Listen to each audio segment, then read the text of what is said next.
righty, good evening, ladies and gentlemen, and welcome to this week's new episode of Roundabout Sports, presented by Interstate 70 Sports Media, where our passion is our profession. It is a beautiful yet hot Wednesday night, June 28th, 2023. I am the maestro, Jeremy Karp, alongside the birthday girl herself, our lovely and amazing Babs. Hi, guys. How are you? Happy birthday, Babs. You don't. Thank How you. you feeling? How's your birthday been? It's been kind of okay. I worked most of the day, but now I'm home and enjoying time off and being home with my family. So that's always a good thing. Well, good. And I also That's get to spend awesome. time with you guys too. So it makes for a I'm good looking day. forward to it. Well, I know it's going to be great because later on, in fact, in just about 15 or so minutes, we're going to have longtime professional wrestler and Impact superstar Wildcat Chris Harris on. And I am you so are going to excited. be, I was going to say, this might be your first one-on-one interview. So Yes. I was going to say, I'm going to be giving you the reins for the majority of it. I'll be in the back enjoying the show. But until then, folks, be sure to like, subscribe, comment, share.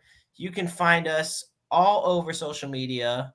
And of course, also, as always, if you have a question for us, feel free to submit it. But yes, we're on Facebook, Twitter, our official YouTube channel. So the first piece of news I do want to kick us off with is the news that was reported just yesterday by James Larson, and it actually is interesting. It's in regards to the XFL, and it's in the fact that the XFL championship game in 2024 could very well be hosted in St. Louis at the Dome at America Center. What are your thoughts on that one, Babs?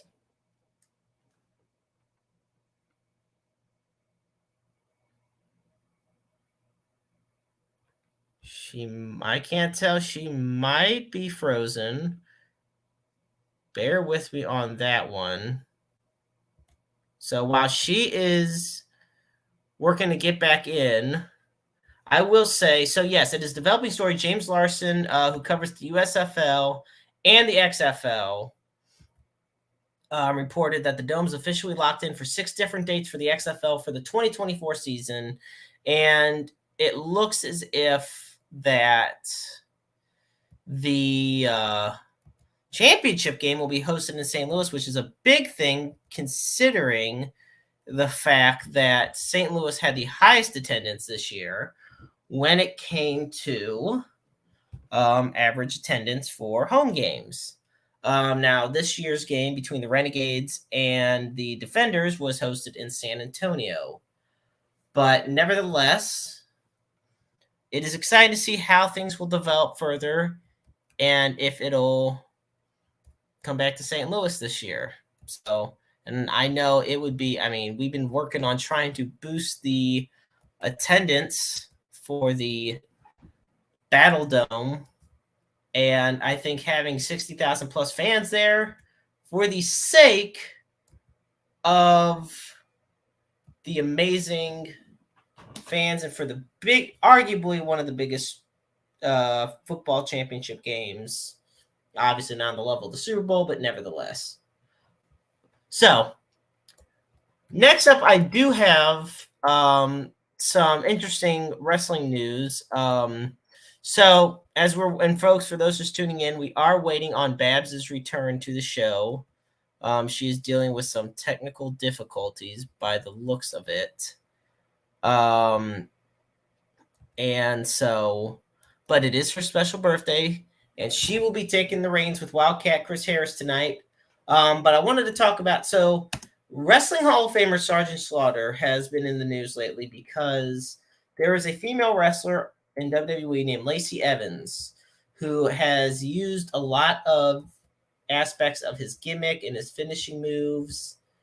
And so there's a lot of controversy surrounding that. And quite honestly, for the longest time, even Sarge Slaughter's daughter spoke out on the issue, but he had kept silent. But here we go. This is the quote directly during an interview with Bill Apter from Sergeant Slaughter himself on Lacey Evans using the aspects of his gimmick and his finishing Cobra Clutch move. Quote, I don't watch WWE as much as I did. I watch Raw because SmackDown has Lacey on it. It doesn't upset me because I know she can't put a Cobra Clutch on like I do, but it's just the thought that she's using a move without any type of, maybe at least I would think the writers or anybody. There she is. Welcome back. Oh my gosh. Literally at 7:00 it crashed. Well, I am so sorry. Oh my God. So Talk about panic. So we were just talking. All right. So we were just talking about the fact that Sergeant Slaughter has spoken out on the usage of that Lacey Evans uses his moves and everything. And I saw he made a comment, but I didn't get to read it. What did he say? Well, basically he said, and I'm going to repeat the quote for those that are just tuning in, and Babs, since she just came back. I don't watch WWE as much as I did. I watch Raw because SmackDown has Lacey on it. It doesn't upset me because I know she can't put a Cobra Clutch on like I do, but it's the thought that she's using a move without. At least I would think the writers or somebody would call me up and say, you mind if we use it? Or maybe call it something else because DiBiase brought it in when I was gone with G.I. Joe and he used it as the $1 Million Dream. She could have maybe come up with another name, but just to call it the Cobra Clutch, I had to end up using the Camel Clutch when I came back. And I asked the late Iron Sheik back then, I said, is it okay if I use your move? That's the way the business was. You respect your town and the people that you worked with. And the thing of it is, this is the thing. Is he upset about it or is he kind of okay? Because I kind of got both emotions there. I think I got I do want to say hello to my amazing girlfriend who is tuning in this evening on this special birthday bash edition of Roundabout Sports. And I think it's a little bit of the fact that they didn't reach out to him about it. But the thing of it is, people had used the moves before he even did. And I think that's the issue I have with all this. That's true. Every move starts somewhere. So that's kind of where he stands on the issue. Where do you stand on the issue of him or of Lacey Evans using, I guess you could say, the Sergeant Slaughter's moveset and his gimmick style? Well, I mean, I kind of agree with you. It's kind of always been done before, and you can't really get mad that everybody uses the same, set moves really, because there's only so much out there to use anyways. Well, and exactly. And I think it's so much more, it's not so much even the fact that she's using them as much as the fact that how she went about using them. I think it's the principle of the matter. He mentioned in the interview how he asked the Iron Sheik to use his Camel Clutch move, whereas nobody asked Sergeant Slaughter. It's just a respect thing. But there's one thing I've learned in professional wrestling and being in the industry is that respect goes a long way, and it's double-sided. Yes, very much so. And if it's not reciprocated, then there's a big problem, and it's not going to work. So. Now I know there's some things you wanted to talk about. Go ahead. What was the breaking news that you led off with? Because I didn't get to that point. I didn't hear what I was mentioning about the fact that the Battlehawks, or I guess you could say the city of St. Louis, will most likely be hosting the XFL Championship game in 2024. And it got a lot of national headlines, a lot of big time attention, especially given the lack of faith the NFL has in the city of St. Louis, but given how much faith the XFL has given the city of St. Louis when it comes to having a professional football team. Right. And my dad wishing you a happy birthday as well. Thank So you.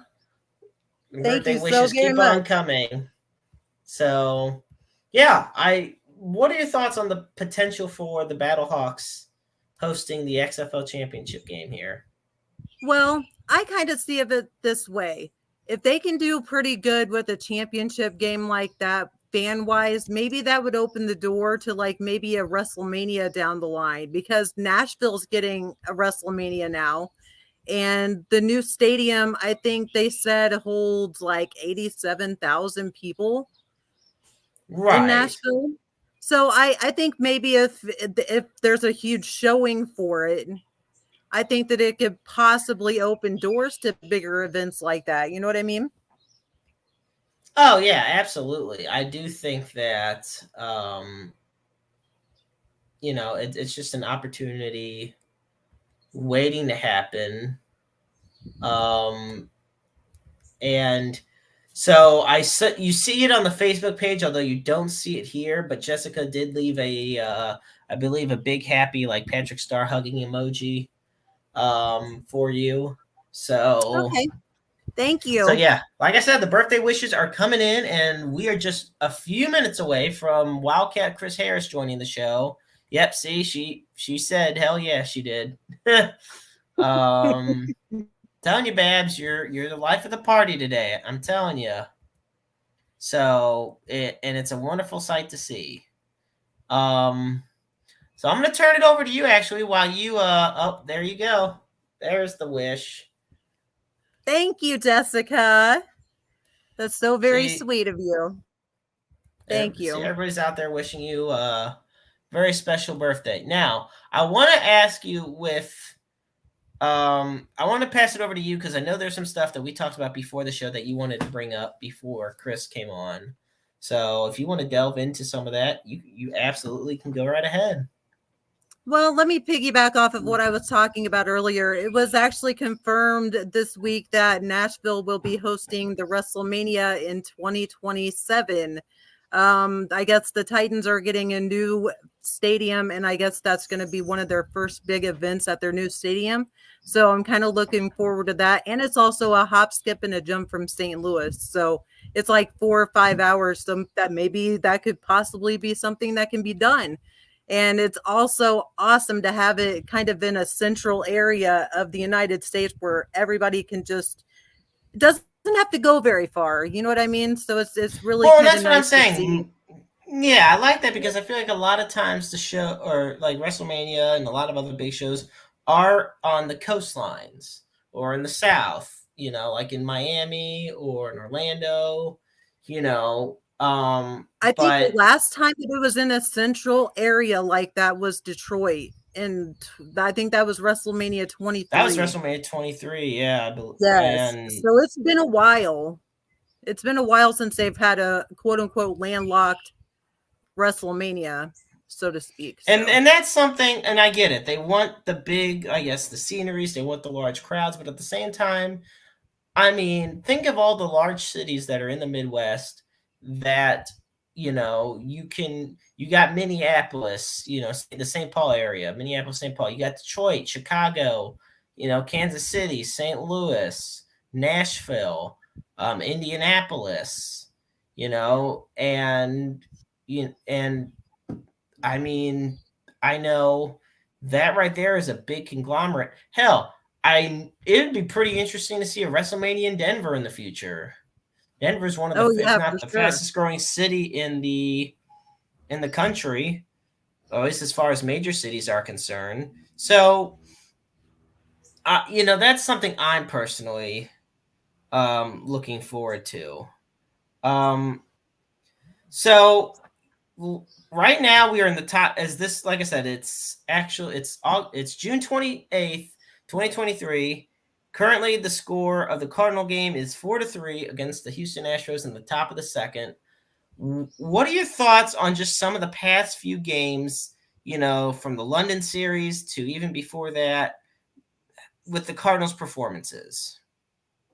Well, I well let's first of all let's backtrack to Saturday and Adam Wainwright and his start.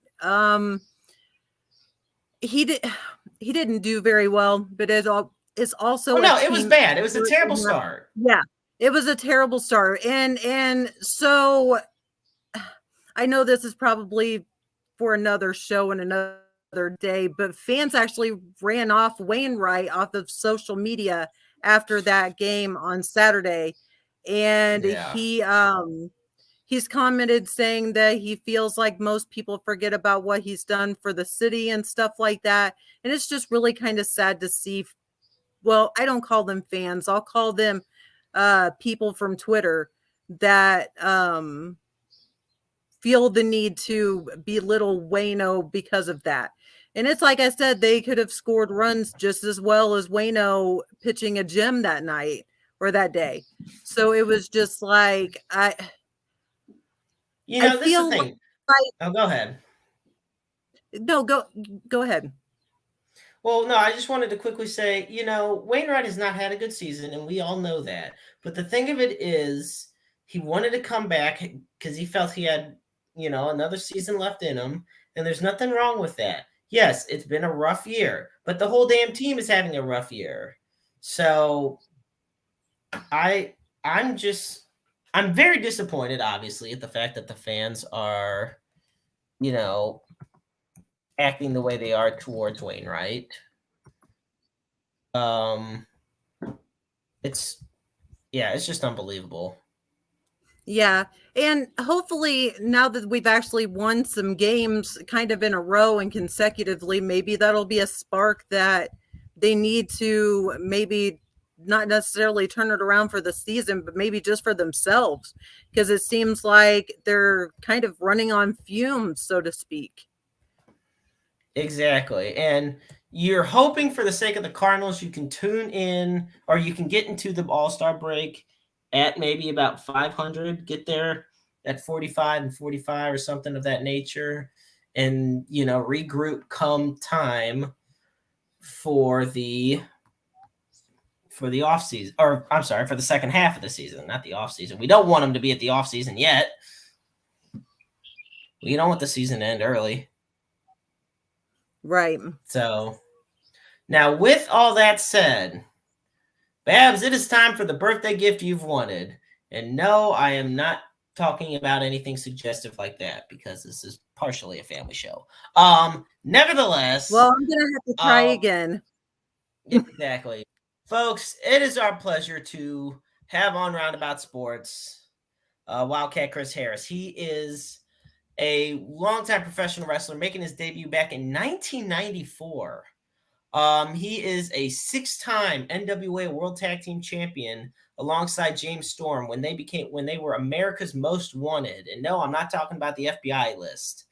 And they took on teams such as the Disciples, the Naturals, Triple X, Team 3D, and there was a time where they were managed by Hall of Famer Gail Kim. And as far as they Chris were in Harris the first ever 6 Sides of Steel too. That's true as well.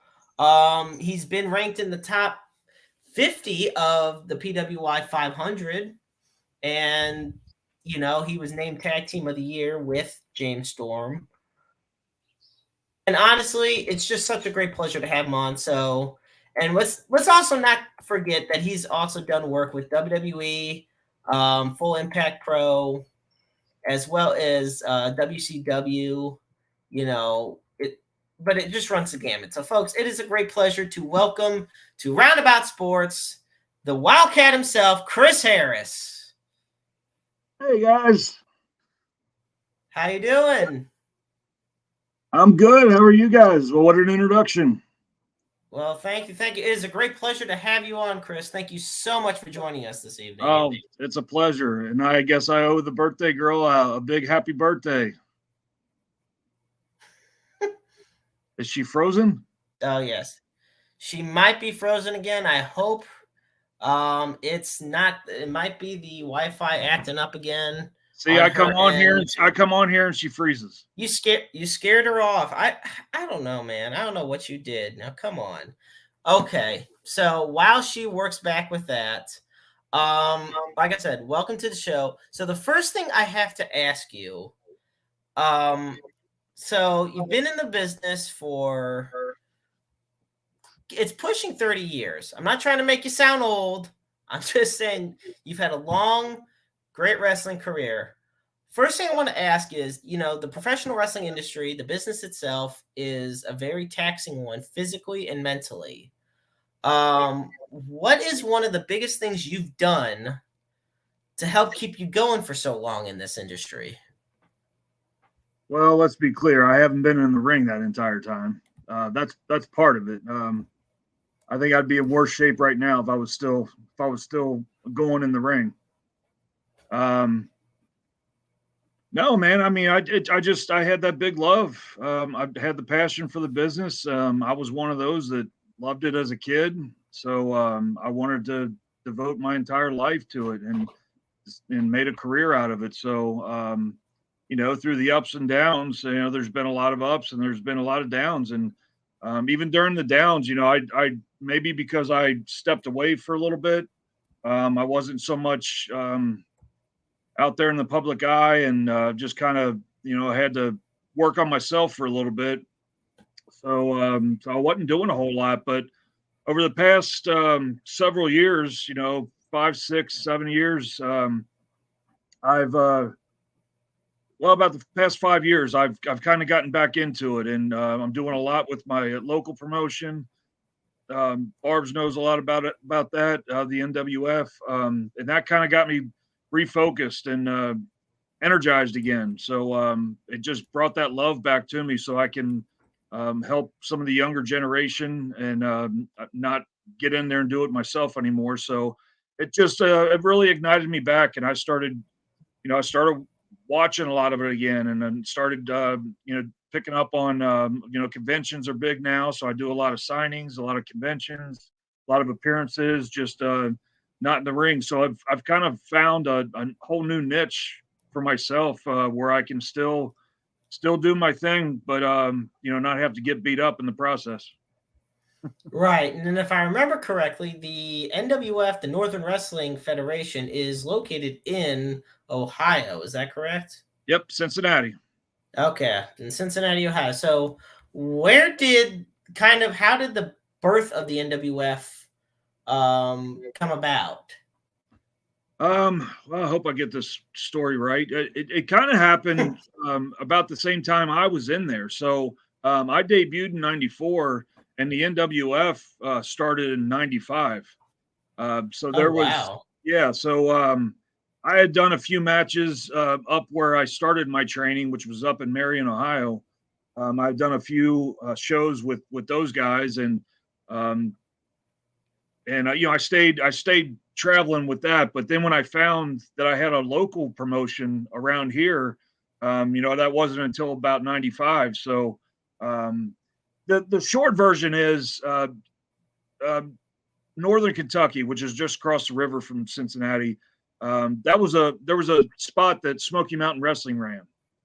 And I'm not sure the details of what happened, but Smoky Mountain wound up pulling out, and they actually pulled out the night of a show. So it was already advertised, and there was I believe there was a training school. Ours is called Bone Crushers. Now that might have existed, but they just all these guys kind of threw something together at the last minute just to give the fans a wrestling show, and that's kind of the group that stepped in when Smoky Mountain pulled out. That became the NWF, the Northern Wrestling Federation, and it's been going ever since. I mean, it's we like to say we're the first, the last, and the best, because promotions have I like that come and gone in the Cincinnati area, and there's still those that pop up still today, and try to work against us, but we've been around since '95. We're still around. We still have Roger Ruffin is the head of that, and man, he's got a great name in the business. He actually, a lot of people may remember him, and back in the late '80s, early '90s, he was a referee for the WWF.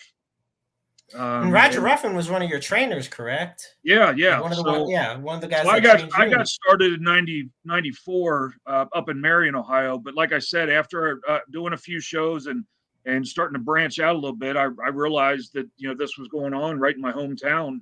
And once I saw that show that they stepped into, I immediately got in contact with the promoter. The promoter at the time, his name was Johnny Diamond, but Roger worked for him. And boom, they filled me right in. They entered me into the program, and I was wrestling in my hometown. So it was a few years later that Roger Ruffin actually purchased the NWF from Johnny Diamond, and he's been running the Northern Wrestling Federation promotion. We've run in the tri-state area, anywhere Kentucky, Ohio, Indiana, and but we've also carried on with our Bone Crushers training center, and it's been that's been a big success. We've had a lot of big names come out of there, but also just the newer generation. And since I've been hands on lately, it's just awesome to see some of these these new kids, the youngsters that have that fire in their eye, and I can help lead them at least to the right spot and doing the right thing. So it's been a huge success all the way around, and we owe it all of it to Roger Ruffin. He's kept this thing going for so long, and even though he's kind of a broken down old man, and he'd say that himself. So I try to help out as much as I can. I try to do everything I can to take pressure and stress off of him, and so I'm very hands on with it now. I wanted to promote the fact that this is your guys' next show, and you had mentioned about the Bone Crushers with training facility and everything, and you guys will be returning to Bone Crushers this Saturday on Vine Street, Elmwood Place in Ohio. And I believe the bell time starts at 7:30, but the doors open at 6:30. And general admission tickets are just $8 at the door for the day of the show. So, and it seems, very great local scene from the sound of it. And especially given the events you had just brought up to me and everybody else's attention. So, yeah, thank you so much for mentioning that. That's great. Yeah, I'm glad you had the graphic and everything, man. You're prepared. It's my pleasure, man. It's great. Yeah, the Northern Wrestling Federation, we're usually working every week, every weekend. But once in a while we do have we call it our Future Stars event, and that is at Bone Crushers, the training center itself. And while we have our main roster on the main shows, Bone Crushers is there for the new people, the students, the new stars, the future stars we call them, and that way they get some experience in front of a smaller crowd. But they at least, it's not in the training center where you don't have any interaction with the people. So it gives them a chance to get in there and get in front of some eyes, some people, and get reactions and kind of get their feet wet with that. And then we eventually just move them up to the main roster. But yeah, that's our event this weekend. So we're really looking forward to it. We haven't been back in Bone Crushers in quite a while, so we're looking forward to it. Awesome. With that, I'm going to bring Babs back in on here. Hopefully she's got everything. Oh my God. Get everything taken care of. Yes. Babs, what are you doing leaving me like that? I'm so sorry. The minute that he literally pressed the button for you to come on, my wife, I was like, nope, we're not doing it right now. Got to reset. Yeah, I mean, I show up. I do the first story of the show. She leaves. I'm sorry. I get you on, and then she leaves. I know. See. So what I'm going to do now is I'm actually going to be behind the scenes. I'm going to be at the boards behind the scenes, and we're going to pray to the good Lord above that Babs' Wi-Fi doesn't want to act up. If it does, I'll tag in. But Babs, for your birthday gift, it's you and your good buddy Chris Harris. All right. So yeah, have at it, folks. Actually, I was just listening to you talking about Roger and NWF and stuff, and I'm like, yeah, I remember those days where I was driving like 6 hours every weekend to come see you guys for like 4 years, I think it was. You've been a huge supporter of us for a long time, so and we appreciate it. And I I said it before. You probably missed it, but I wanted to give you a big happy birthday. Thank you, And sweetheart. and I you, appreciate it. I love the shirt. You're sporting it great. I Love it. am, yeah.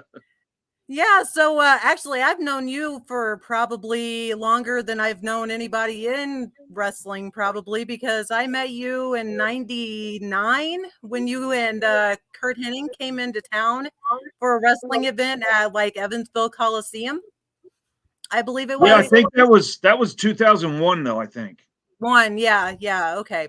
01. That's when Yeah, we were around there. So yeah, but you were there. You were there for a long time, over 20 years now. long time, yeah. And then it just kind of progressed from Impact and going to like NWF every weekend. And now I kind of watch you guys from afar because, well, travel's kind of tough these days. But yeah, Yeah. I am so happy to see you. And I'm so proud of you and everything that you're doing with NWF and Roger. And I'm sure that he's just thrilled too. I hope so. I hope I don't drive him crazy. But my my whole goal is to take as much pressure off of him as I can and try to relieve a little bit of stress for him because he has been doing this a long time. So, you Very can long. imagine he gets to the point where he just gets burnt out. So, I'm glad I was able to kind of come along and hopefully be his right hand man. Just help take care. I do a lot at the shows, running around like crazy, and he tells me what he wants, and I go tell the talent. So it's he's told me many times how much he appreciates it. So it's a pretty good deal going, and yeah, I'm just excited to be back. Where I started. I mean, this is where I started was NWF. So it's great to be able to come full circle and start helping the new generation. Yeah. And actually my whole career, I guess, going to NWF shows started from a YouTube video. Actually, it was you and Ryan Stone. I think that was the first big feud I saw you guys go against. So Oh that was wow, fun to okay, watch. Yeah, a long yeah. time ago. That was a So long time ago. Yeah, me and Ryan, we went at it a few times. yeah, and they've always been awesome matches. So, but yeah, what do you have going on? I think Jeremy promoted the show coming up on the 1st. Yeah, that was great. That's our next one coming up. It's I told him that we've been so busy we haven't had a Future Stars show in a long time. So I'm glad that the young guys are getting some more experience. I love getting them some work every week. I encourage them to, once they get to a certain level, to start branching out, get your name out there. So, but I want to be able to, if we don't have a main roster show, I want to be able to have them at least get in the ring and do some work and get their reps, they call it. So, yeah, we're looking forward to that one. But then, yeah, we're busy, man, especially throughout the summer. We got a lot going on. Yes, you do. I think you've got Fan Fest coming up. I think you announced in August 24th or 26th, one of those days. That sounds right. And that's in Hamilton, right? Or is that August at the August VFW? 9th. August No, 19th. we're not there anymore. You're not in Hamilton anymore? Not in Fairfield. Oh, Fairfield. That's right. Yeah, so Yeah. the date is actually August 19th, and that's our big event every year, Summer Sizzler. But now we do it in Covington, Kentucky. Oh, okay. That's awesome. we got a building over there that we're at every month. So and it's a bigger building, so we can fill it up if we want, and usually make an all day thing about it. We don't have the outside ability. We used to do a lot outside at the Fairfield events, a lot of booths, and the wrestlers would mingle. We even had a dunking booth and merchandise stand, stuff like that. So, but we still try to have it. That's why we call it the Fan Fest. Have an interaction with the fans, and the wrestlers get out and get to meet them. And so yeah, that's our big event every year, and we're looking forward to it. Yeah, the countdown's on. We call it our road to Sizzler. Every event that we have right now builds towards that. So yeah, maybe I could talk you into coming down for that one. I was actually thinking about doing that. Yes, I've been thinking about coming to that show because I figured I might surprise you guys. Oh So yeah, Yeah. How long has it Yeah. been since you've been around to one of our shows? Let's see. I was actually at the last, no, not last Fan Fest. I was at Fan Fest before COVID. Before Before COVID hit. COVID, okay. So I think either 18 or 19, because I think Amy was like 8 or 9 when I brought her out there. So yeah, it's been quite a while. So we were still in the Fairfield building then. Yes, you guys were Okay. still in Fairfield for that. Okay. Yeah, Yeah.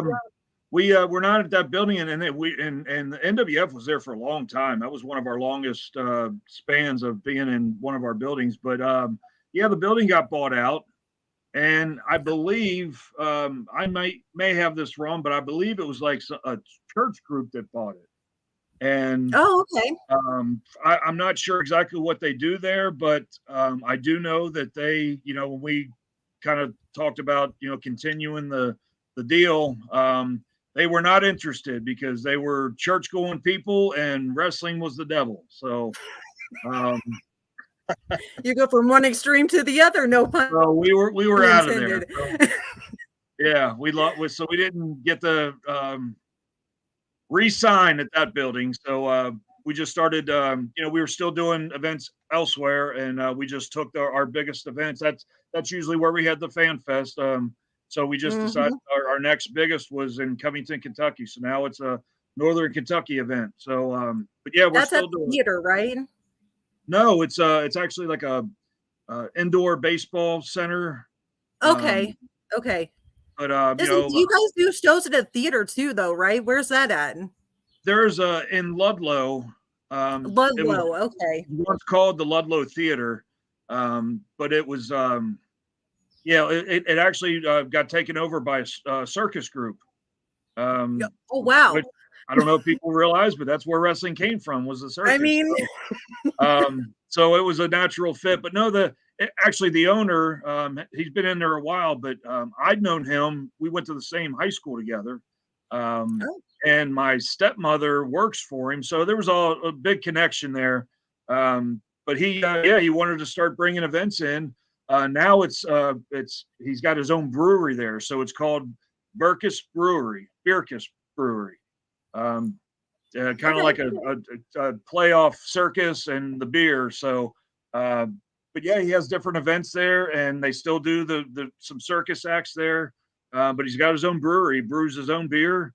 And we're there once a month. So yeah, but that's probably what you're thinking of. The Ludlow Theater is what it used to be called. Yeah, because I think I've seen pictures from the shows from there sometimes. And I thought that was in Covington for some reason. But that's really sad that Fairfield's gone, because that's basically like one of the last original places that I saw you guys, because I got to see the original Bone Crushers before you guys moved into the other building, and then Shimmers is now gone. So in my day, Peel's Palace was the place. I'm sure you've heard stories about that. That's gone. Yeah. And then the next generation, Shimmers was their big place. That's gone. And now, Fairfield, a lot of memories there. And we the building's still there, but we don't have that anymore. So we just but NWF's still around. We keep trucking. I know, and I'm very, very happy for that. And I actually think I saw my first Thunderdome in Fairfield. Yeah, I really do. Yeah, so I think, that's a big event. We still do that. Yeah, you probably did. Yeah. We used to bring the cage out for Thunderdome. Yep. What else is going on with you? Anything? I just try to stay as busy as I can. I mean, we do training twice a week. I'm always over there with that, helping coach a lot of them. Just helping with whatever I can. Just I critique their matches, and we have some great coaches that actually do some drills with them. But yeah, and then Roger and I kind of put the show together during those times, and every Saturday we're doing a show somewhere. Sometimes on Fridays as well, sometimes on Sundays. And then I'm just doing my own thing, just keeping my name out there. I still do appearances, and I'll still do shows. Sometimes they'll bring me in and just do a signing, or maybe have me involved in in a match somewhere. Storm and I have done those plenty of times where he'll actually get in the ring and I'll be in his corner. Conventions became real big, so I try to do a lot of those, which that's always fun because there's always a group of wrestlers that are there, and you kind of get to see guys that you haven't seen in a long time. So That's always fun. I love those. oh yeah, and I've made some great friends doing that. I've done so many. I've done a handful of conventions with Jake the Snake, and got actually got to talk to him several times, and then we exchanged numbers at some point, and to keep in touch. And then he was in Cincinnati just last night because Oh wow. he's doing his stand up show. I'm not sure what he calls it, but kind of like a stand-up. Basically, he just tells stories and makes you laugh. And he had done that before in Cincinnati, and he did it. He came back this time, and so I got in touch with him, and he told me, "Yeah, I'm in town," and so I came up, and we got to hang out a little bit, and I got to watch a show. So, yeah, I mean, it's just great seeing those guys. And I mean, I as a kid, I never would have thought I'd be friends with Jake the Snake Roberts. I mean, it's crazy. So yeah, it's been really cool. And then I'm still doing some stuff with Impact. Just last year, I'm not sure if you were keeping up with it, but just last year, I kind of made one last little run there. Storm and I were Yeah, in. I Yeah, did see that. yeah, Yeah. we showed up at Slammiversary as a surprise, and then we worked about the next 4, 5, 6 weeks building up for another match, and we did a 10-man. So they actually talked me into getting back in the ring with that. So that was kind of fun. It was cool to because the story kind of led to where that I was pulled back in the ring. I shouldn't have been in the ring, but they pulled me back in, and hell, it's a 10-man, so I can't ask to be better protected than that. So we did a 10-man tag, and it was great. And I remember thinking then, if this is my last one, I couldn't go out any better because it's going out with that company. It's going out with Storm by my side. So that was really cool. So, but yeah, As it should be, I think. yeah. And I just got back from an Atlanta trip. I was at their TV this past weekend, helping out behind the scenes. So yeah, a lot of things going on. I'm still trying to stay busy, and it's just great. Yeah, I just feel good about it. My head's back in the game, and I'm rejuvenated. I always thought that the it's hard to explain that. You hear guys talk about the rush of being in the ring and the adrenaline and just the feeling you get with the interaction with the fans and being able to go out and perform and just have that satisfaction of the goal that you set out for, and you come back and you're just like that was awesome. That felt great. I just never thought I could have that feeling again if I'm not actually doing it myself. And being a part of the NWF and being a part of Impact, it's like I can still help out, and like I said, kind of got that desire back to where I kind of give it to this newer generation, and I can give back and helping them put things together, and then seeing them go out, and then seeing the satisfaction on their face and the crowd reactions that they get. It is fulfilling to me. It does give me that rush and gives me that fulfilling feeling that I never thought I'd have again. So I kind of live through those guys, and it's great. Well, are there any of those young kids that you keep talking about that we should keep our eyes peeled for in the future? Well, one of the closest I'm with, and he's far from a kid anymore, but he's been getting his name out there for the past couple years. Do you remember Lord Crew? I do. Yeah, he's been doing great on the indie scene, and I think it's just a matter of time before he gets his big break. So I'm really proud of him, and he's so busy he's not even really around the NWF that much. Maybe pops in when he doesn't have anything, but yeah, he's doing a lot. I mean, he's doing some TV deals that I don't know all the details back with, but he's got a lot going on. He's staying busy. He's got promoters that are flying him around, so. Yeah, Wow. he's really getting his name out there. I just think it's a matter of time before somebody, whether it's Impact or AEW or it doesn't matter. I mean, just once they see what this guy can do, I think he's ready to take off. And then Jordan Clearwater. I don't know if you remember him. You know, I do, he's doing great things in the NWA right now. So proud of that kid. Just when I watch, you know, whenever things get posted, I see some of his promos or his matches. It's just like it's so awesome to see the progression that he has done. But now, yeah, I mean, we got a lot of potentials that are going on right now. I just can't wait Jordan to see what happens. Clearwater. Him getting really excited that we were singing his theme song at Bone Crushers one time. That will never forgive my mind ever. We started singing his song and he's like, "Oh my gosh, they're singing it. That must mean I'm over." It was so Yeah, great. I can see him doing that. Yeah. Yeah. So that's always fun. So but I'm going to actually let you get off of here, and I'm going to get off of here as well so my Wi-Fi doesn't die soon. So, but I appreciate you joining me, and I will talk to you soon. Yes, thank you, Chris. It's been a pleasure being on. And before you go, hang on. Before you go, tell the fans where they can find you on social and where they can find out more about the NWF. It's best in my Twitter. It's at AMW Wildcat, or you can get me on Instagram. That's at AMW Wildcat Chris Harris. And like I said, I'm available for bookings, for signings, appearances, anything like that. So yeah, I still like to get out there and have some fun. And we'll put some links on the Facebook page for you. That's great. That's Absolutely. great. I appreciate that, and thank you for promoting the event. We have events all throughout the summer. So and I will be a fan fest. You have my word here right now. Yep, you just said it on here, so we got witnesses. So August 19th. You got witnesses. So I'll sign the contract on Monday. Sounds great. Thank you so much, guys. I really appreciate it. And Barb, have a happy birthday.